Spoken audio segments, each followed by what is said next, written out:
Assalamu alaikum students, welcome back to my YouTube channel SLS Academy. I am your physics teacher and today we are going to discuss about 11th class physics chapter number 4 that is rotational and circular motion. बच्चों आज की video का topic है angular velocity that is represented by omega. ये एक Greek word है जो कि इस एंगुलर वेलोसिटी का सिंबल है और इसे आपने ओमेगा ही पढ़ना है, इसको आपने डब्ल्यू नहीं पढ़ना। तो चलिए टॉपिक को स्टार्ट करते हैं। सबसे पहले हमारे पास इसकी डेफिनेशन आ जाती है, तो इसे मैं रीड कर लेती हूँ, फिर हम इसको समझेंगे कि इसकी डेफिनेशन में क्या है।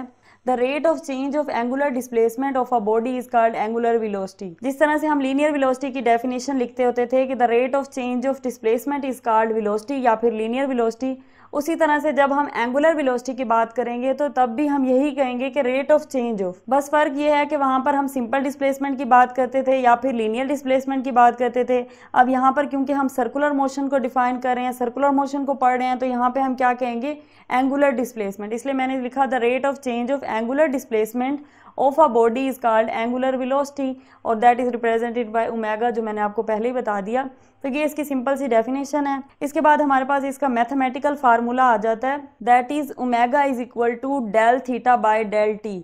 अब जैसा कि हमने डेफिनेशन में पढ़ा कि रेट ऑफ चेंज ऑफ, तो अब रेट का मतलब ये है कि टाइम के साथ जो चीज़ चेंज हो रही होती है ना, उसके लिए हम रेट का वर्ड यूज़ करते हैं। तो एंगुलर डिस्प्लेसमेंट चेंज हो रही है और कैसे चेंज हो रही है, जैसे जैसे टाइम गुजर रहा है टाइम चेंज हो रहा है। तो इसका मतलब ये हुआ कि इसके फार्मूले में हम एंगुलर डिस्प्लेसमेंट की चेंज भी लिखेंगे और इसके अलावा हम टाइम का चेंज भी लिखेंगे। इसीलिए हमने यहाँ पर लिखा omega is equal to del theta, यानी चेंज इन थीटा, इसका मतलब है एंगुलर डिस्प्लेसमेंट में change, divided by del t यानी कि टाइम में चेंज। और आपको पता है कि चेंज इन थीटा का मतलब है या फिर डेल थीटा का मतलब है कि थीटा एफ माइनस थीटा आई, यानी कि मैं इस फार्मूले को अगर खोल के लिखूं तो हम इस तरह से लिख सकते हैं कि final position minus initial position divided by final time minus initial time.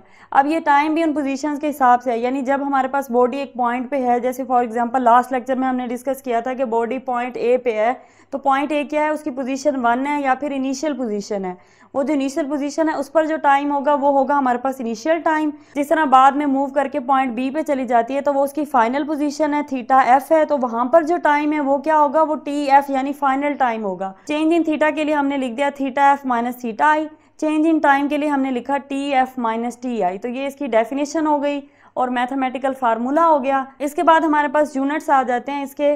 तो जिस तरह से हमने लास्ट लेक्चर में डिस्कस किया था कि डिस्प्लेसमेंट के लिए हमारे पास 3 तरह के यूनिट थे, रेवोल्यूशन, रेडियन और डिग्री। रेडियन उसका ऐसा यूनिट था, रेवोल्यूशन और डिग्री हमारे अदर यूनिट्स में आ जाते हैं। इसी तरह से यहाँ पर भी हमारे पास 3 यूनिट्स हैं क्योंकि ये भी डिस्प्लेसमेंट से आया है ना। अब हमने क्या कहा इसकी डेफिनेशन में, rate of change of angular displacement, यानी ये एंगुलर डिस्प्लेसमेंट का ही रेट ऑफ चेंज है। तो एंगुलर डिस्प्लेसमेंट के अगर 3 यूनिट थे तो वेलोसिटी के भी 3 यूनिट्स होंगे। तो इसमें भी हम सबसे पहले एसआई यूनिट की बात करते हैं। एसआई यूनिट हमारे पास सिस्टम इंटरनेशनल यूनिट है जो कि वेलोसिटी के लिए हमारे पास होता है, एंगुलर वेलोसिटी के लिए बल्कि हमारे पास होता है रेडियन पर सेकंड। अब रेडियन पर सेकंड किस तरह से आएगा, तो आप लोगों को पता है कि जो यूनिट है वो हम फार्मूले से निकालते हैं और हमारे पास फार्मूला क्या है एंगुलर वेलोसिटी का, omega is equal to del theta by del t, यानी कि डेल थीटा ऊपर आ रहा है तो ऊपर एंगुलर डिस्प्लेसमेंट का यूनिट ऊपर आएगा और नीचे टाइम का यूनिट आएगा। तो एंगुलर डिस्प्लेसमेंट का यूनिट हमारे पास होता है रेडियन और नीचे टाइम का यूनिट होता है सेकंड। तो हमारे पास ये यूनिट बन जाएगा रेडियन पर सेकंड, जैसे मैंने यहाँ पर लिखा रेडियन पर सेकंड, जिसे हम इस तरह से भी लिख सकते हैं रेडियन पर सेकंड शॉर्ट फॉर्म के अंदर। दूसरा हमारे पास है डिग्री बाय सेकंड, तो ये भी इसका यूनिट है। थर्ड हमारे पास है रेवोल्यूशन बाय सेकंड। तो जैसे हमने एंगुलर डिस्प्लेसमेंट का यूनिट पढ़ा था रेवोल्यूशन, तो जब हम रेवोल्यूशन पुट करेंगे तो हमारे पास आ जाएगा ये रेवोल्यूशन बाय सेकंड, या फिर हम इसे कह सकते हैं रेवोल्यूशन बाय मिनट। और वो इस तरह से क्योंकि जो टाइम है उसका सेकंड भी यूनिट है और मिनट भी। सेकंड जो है वो उसका स्मॉलेस्ट यूनिट है लेकिन मिनट थोड़ा सा बिगर है, लेकिन वो उसका यूनिट है। तो हम रेवोल्यूशन बाय मिनट भी इसका यूनिट कह सकते हैं एंगुलर वेलोसिटी का, और इसे हम रिप्रेजेंट करते हैं आरपीएम से शॉर्टेस्ट फॉर्म में, रेवोल्यूशन पर मिनट। तो अगर आपके पास कहीं पर ये आरपीएम लिखा होता है तो इसका मतलब है रेवोल्यूशन पर मिनट की बात हो रही है, यानी ये वाला यूनिट है, और ये हमारे पास एंगुलर वेलोसिटी की बात हो रही है। अब ये तो थी यूनिट्स की बात। अब जैसा कि हमें पता है कि एंगुलर वेलोसिटी भी एक वेक्टर क्वांटिटी है और आप लोग को पता है कि वेक्टर का मैग्नीट्यूड भी होता है और डायरेक्शन भी होती है। तो मैग्नीट्यूड तो हम इस फार्मूले से निकाल सकते हैं, लेकिन अगर हम डायरेक्शन की बात करें तो डायरेक्शन के लिए हमें कोई ना कोई रूल लगाना पड़ता है और अक्सर हम राइट हैंड रूल यूज करते हैं डायरेक्शन को फाइंड करने के लिए, जैसा कि हमने एंगुलर डिस्प्लेसमेंट में भी किया था। तो अब इस केस में इस तरह से है कि जैसे मैंने फर्स्ट लाइन में लिखा, its direction is same as that of angular displacement.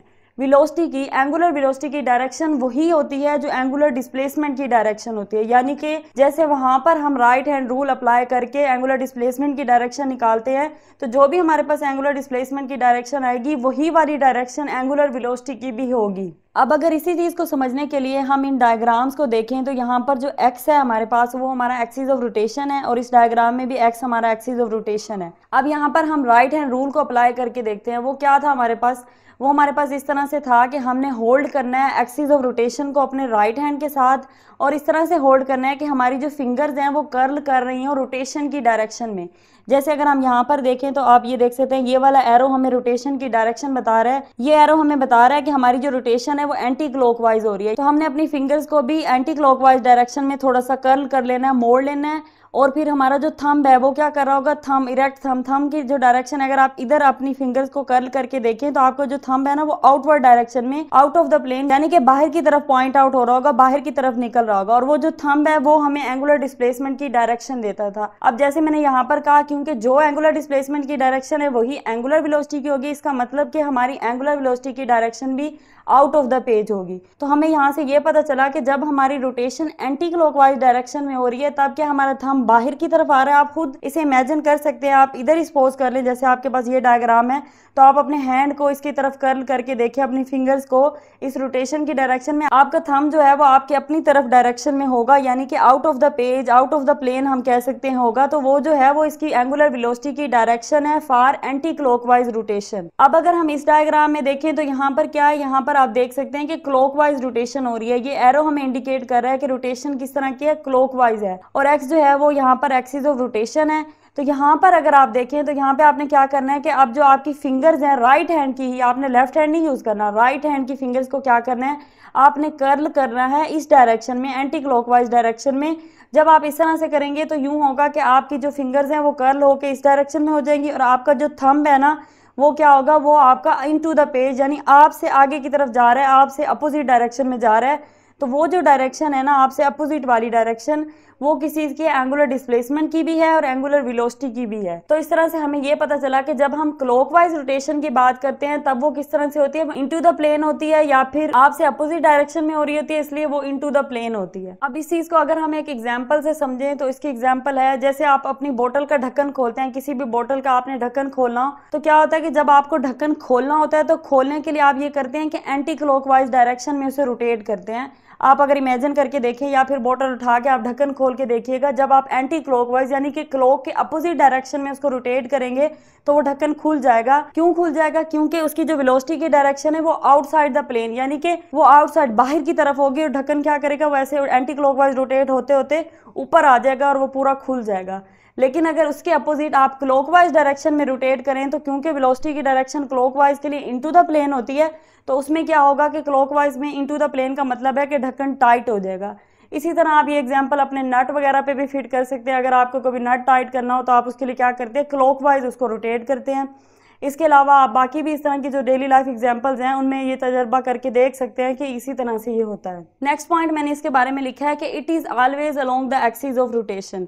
तो ये तो लाजमी सी बात है कि चाहे वो इनटू द प्लेन हो चाहे वो आउटसाइड द प्लेन हो, दोनों ही सूरतों में जो डायरेक्शन है वेलोसिटी की वो क्या है, along the axis of rotation है, वो एक्सिस ऑफ रोटेशन के ऊपर ही आ रही होती है। अब यहाँ पे भी देखें तो ये एक्सिस ऑफ रोटेशन है, इसी के ऊपर आ रही है इसकी वेलोसिटी की डायरेक्शन, और यहाँ पर भी इसी के ऊपर है। तो दोनों सूरतों में जो है वो along the axis of rotation होती है, बेशक वो आउटसाइड हो बेशक वो इनटू द प्लेन हो। उसके बाद जैसा कि मैंने आपको बताया कि क्लॉकवाइज के लिए क्या डायरेक्शन होती है एंगुलर वेलोसिटी की, वो होती है इनटू द प्लेन, और एंटी क्लॉकवाइज के लिए होती है आउटसाइड द प्लेन। तो ये हमारे पास डायरेक्शन का सारा कंसेप्ट आ जाता है। नेक्स्ट है हमारे पास एवरेज एंगुलर वेलोसिटी, जिसे हम रिप्रेजेंट करते हैं ओमेगा और साथ में लिख देते हैं एवरेज AVG। एवरेज का मतलब ये होता है कि हम उसमें जितनी भी क्वांटिटीज होती हैं, जितनी भी वैल्यूज होती हैं, उनको आपस में प्लस करते हैं और टोटल नंबर पे डिवाइड करते हैं। अब रोटेशन में एवरेज लेने का मतलब ये है कि जैसे हमारी कोई भी सर्कुलर मोशन हो रही है, फॉर एग्जाम्पल हमारा पंखा रोटेट कर रहा है, पंखा अपने एक्सिस ऑफ रोटेशन जो उसका रोड होता है उसके बाहर रोटेट कर रहा है, तो इसमें जब सर्कुलर मोशन हो रही है, ये रोटेशनल मोशन हो रही है, तो इस तरह से होता है कि जब स्टार्ट में पंखा मूव करना स्टार्ट करता है तो वो थोड़ा सा स्लो मूव कर रहा होता है, लेकिन जैसे जैसे टाइम गुजरता है वो तेज हो जाता है। उसके बाद आप इमेजिन करें कि आपने पंखा बंद कर दिया, तो पंखा बंद करेंगे तो क्या होगा, वो तेज था, तेज से आहिस्ता आहिस्ता स्लो होगा। तो अगर हम इसकी टोटल मोशन को देखें तो क्या हो रहा है कि शुरू में वो आहिस्ता था, दरमियान में वो अपनी फुल स्पीड पे चला गया, फिर आहिस्ता आहिस्ता वो कम होते होते स्टॉप हो जाता है। तो ये क्या, ये इसकी कंप्लीट रोटेशन है। अब इसका एवरेज कैसे लेंगे, इसका एवरेज लेने के लिए हम स्टार्ट वाले पोर्शन की रोटेशन को गिनेंगे कि वहां पर नंबर ऑफ रोटेशन कितनी थी, फिर दरमियान में देखेंगे और फिर एंड पे देखेंगे, इन तीनों को ऐड करेंगे, फिर 3 पे डिवाइड करेंगे, तो वो जो आंसर आएगा वो हमारी ओवरऑल टोटल जो हमारी रोटेशन हो रही होती है उसकी इन्फॉर्मेशन देता है। यानी दूसरे लफ्जों में हम ये कह सकते हैं कि जो हमारी एवरेज एंगुलर वेलोसिटी जो है वो हमें टोटल डिस्प्लेसमेंट के बारे में बता रही होती है कि टोटल टाइम के अंदर कितनी टोटल डिस्प्लेसमेंट हो रही है, क्योंकि वो तीनों चीजों को ऐड कर रही है ना, वो स्टार्ट वाले पोर्शन को भी ले रही है, एवरेज दरमियान वाले पोर्शन को भी ले रही है, एंड वाले को भी, और फिर टोटल ओवरऑल देख रही है। तो जो हमें अगर पूरे टोटल ओवरऑल कंसेप्ट चाहिए हो तो उसके लिए हम एवरेज का कंसेप्ट यूज करते हैं। तो इसी तरह यहाँ पर भी एवरेज एंगुलर वेलोसिटी जो है वो क्या कर रही है, उसकी डेफिनेशन से पता चल रहा है, the total angular displacement of a body in time T, यानी टोटल टाइम के अंदर जितनी टोटल एंगुलर डिस्प्लेसमेंट हुई है वो क्या कहलाती है, is called average angular velocity. वो हमारे पास कहलाती है एवरेज एंगुलर वेलोसिटी। मैथमेटिकली हम लिखते हैं omega average is equal to theta by t. अब क्योंकि हम टोटल की बात कर रहे हैं इसलिए हमने यहाँ पर थीटा लिया है और यहाँ पर टी लिया। अब यहाँ पर हमने कोई डेल नहीं लिया क्योंकि हम चेंज इन थीटा की बात नहीं कर रहे हैं, हम टोटल थीटा देख रहे हैं जो टोटल ओवरऑल आ रहा है, और टोटल टाइम देख रहे हैं, इसलिए हमने थीटा बाय टी लिया है। नेक्स्ट है हमारे पास इंस्टेंटेनियस एवरेज वेलोसिटी, जिसे हम रिप्रेजेंट करते हैं ओमेगा इंस्टेंट, यानी कि INST, इतना हम लिखते हैं उसकी रिप्रेजेंटेशन के लिए। और इसकी डेफिनेशन है हमारे पास, the rate of change of angular displacement with respect to time at a specific instant, यानी कि rate of change of angular displacement तो हमारे पास क्या है, वेलोसिटी की डेफिनेशन ही आ गई ना यहाँ तक, rate of change of angular displacement यानी वेलोसिटी जो कि रेट ऑफ चेंज किसका विद रिस्पेक्ट टू टाइम हो रहा है एट अ स्पेसिफिक इंस्टेंट। अब हम क्या करें कि हम वेलोसिटी को किसी स्पेसिफिक लम्हे में, किसी स्पेसिफिक इंस्टेंट हम कहते हैं very short interval of time, यानी अगर वक्त के हम एक लम्हे की बात करें, किसी एक इंस्टेंट की, एक मूवमेंट की बात करें तो उसे हम क्या कहेंगे, इंस्टेंट। तो यहाँ पर इंस्टेंटेनियस एवरेज वेलोसिटी का भी मतलब ये है कि वेलोसिटी की वो वैल्यू जो हमने किसी एक खास मूवमेंट पे, किसी एक खास लम्हे पे, किसी एक खास इंस्टेंट पे देखी है, वो हमारे पास क्या होगी, इंस्टेंटेनियस एवरेज वेलोसिटी कहलाती है। अब ये ऑब्टेन कैसे होती है, तो मैंने लिखा it is obtained by taking the limit of the average angular velocity as the time interval approaches zero. अब इसे हम फाइंड कैसे करते हैं, यानी कि हम दूसरे लफ्जों में ये देखना चाह रहे हैं कि ये आती कहाँ से है, तो इसको निकालने के लिए हम ये करते हैं कि it is obtained by taking the limit of the average angular velocity. जो हमने एवरेज एंगुलर वेलोसिटी निकाली है उसकी हम लिमिट लेते हैं, और लिमिट इस तरह से लेते हैं कि as the time interval approaches zero, यानी कि लिमिट ये है कि टाइम जो है वो जीरो को अप्रोच कर रहा है। अब आपको पता है कि जो टाइम है वो कभी भी जीरो नहीं हो सकता, ये हमारे पास पॉसिबल ही नहीं है, ये यूनिवर्सली प्रूव्ड बात है कि हमारे पास time can never be zero. तो अब क्या है कि टाइम तो जीरो नहीं हो सकता। अब हम किस तरह से टाइम को जीरो लेंगे, तो हम ये करते हैं उसके लिए कि हम डेल टी को जीरो ले रहे हैं, यानी चेंज इन टाइम को जीरो ले रहे हैं। चेंज इन टाइम के जीरो लेने का क्या मतलब है, चेंज इन टाइम के जीरो लेने का मतलब है कि हम किसी एक पॉइंट की बात करें, क्योंकि जब हम एक पॉइंट की बात करेंगे ना पूरी मोशन के दौरान किसी एक पॉइंट की, तो वहां पर हम सिर्फ उसी पॉइंट की बात कर रहे हैं। हम ये नहीं देख रहे कि जब बॉडी उस पॉइंट से अगले पॉइंट पे गई तो फिर उन दोनों में क्या डिफरेंस है, हम ये नहीं देख रहे। हम एक ही पॉइंट की बात कर रहे हैं, जब एक ही पॉइंट है तो वहां पर तकरीबन del t approaches to zero है। जीरो तो नहीं हो सकता, कुछ ना कुछ टाइम तो उसे वहां पे भी लगा, जब वो वहां पे रुका हुआ है उसको कुछ ना कुछ टाइम लगा, लेकिन वो क्या है, अप्रोचेज टू जीरो हम ले रहे हैं ताकि वो सिर्फ एक ही पॉइंट कंसीडर हो, एक ही इंस्टेंट कंसीडर हो, एक ही लम्हा कंसीडर हो, क्योंकि हम इंस्टेंटेनियस वेलोसिटी लेना चाह रहे हैं ना, तो इसलिए हम एक ही पॉइंट की बात करने के लिए del t approaches to zero ले लेते हैं। और जब हम इस तरह की लिमिट अप्लाई करते हैं del t approaches to zero, मैं आपको यहाँ से दिखाती हूँ, जैसे मैंने यहाँ पे लिखा mathematically omega instantaneous is equal to limit del t approaches to zero, not t approaches to zero, del t approaches to zero, यानी कि चेंज इन टाइम जीरो को अप्रोच कर रहे हैं। तो ये हमने लिमिट ले ली, और ये लिमिट हमने किस चीज की लेनी थी, हमने कहा था by taking limit of average angular velocity, यानी कि हमने लिमिट लेनी है और किस चीज की लेनी है, एवरेज एंगुलर वेलोसिटी की। अब हमने आगे किसका फार्मूला लिखना है, एवरेज एंगुलर वेलोसिटी का, जो कि है हमारे पास थीटा बाय टी।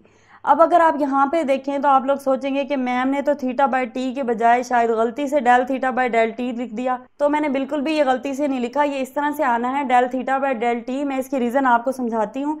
वो इसलिए क्योंकि जब हमने लिमिट अपनी ली है del t approaches to zero, तो अगर हम उसके आगे फार्मूला लिख देते थीटा बाय टी, जो कि ये है हमारे पास एवरेज एंगुलर वेलोसिटी का, जो कि यही आना चाहिए था, अगर हम ये लिख देते तो क्या होता कि हमारे पास थीटा बाय टी में डेल टी तो है नहीं, तो फिर हम लिमिट किस चीज की अप्लाई करें, यानी हम जो लिमिट अप्लाई कर रहे हैं वो क्वांटिटी हमारे फार्मूले में है ही नहीं, तो ये लिमिट कहाँ जाके अप्लाई होगी, इसे कहीं ना कहीं अप्लाई होना है ना, और उसके लिए ज़रूरी है कि डेल टी अप्रोच हो रहा है 0, तो हमारे फार्मूले में इसमें डेल टी होना चाहिए।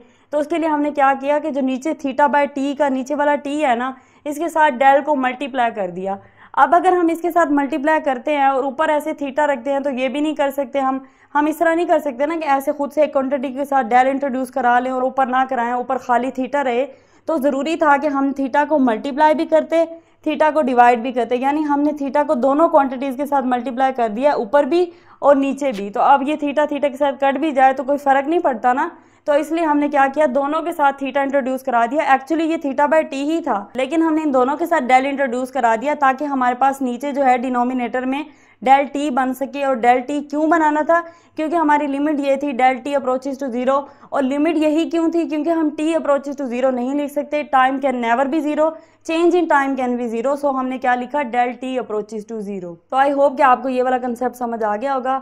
तो ये था बच्चों आज का लेक्चर। आई होप आपका लेक्चर समझ आ गया होगा। अगर फिर भी कोई कन्फ्यूजन हो तो आप कमेंट सेक्शन में लाजमी बताइएगा। Thank you so much.